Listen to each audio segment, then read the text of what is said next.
আজ বানাবো থোড় চিংড়ি। তো তার জন্য প্রথমে আমি কয়েকটা থোড় নিয়ে নিয়েছি। আমাদের কয়েকটা কলা গাছ কাটা হয়েছিল, আর সেই কলা গাছ থেকেই আমি থোড় কটা এনে ভালো করে খোসা ছাড়িয়ে নিয়েছি।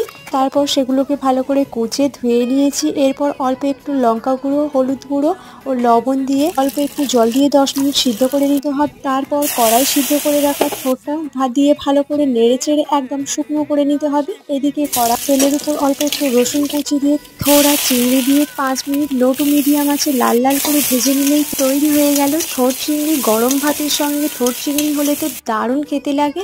আর থোড় চিংড়ি তো আমার খুব পছন্দের খাবার। তোমরাও কি কেউ আছো আমার মতো থোড় চিংড়ি পছন্দ করো? তাহলে অবশ্যই কমেন্ট করে জানিও।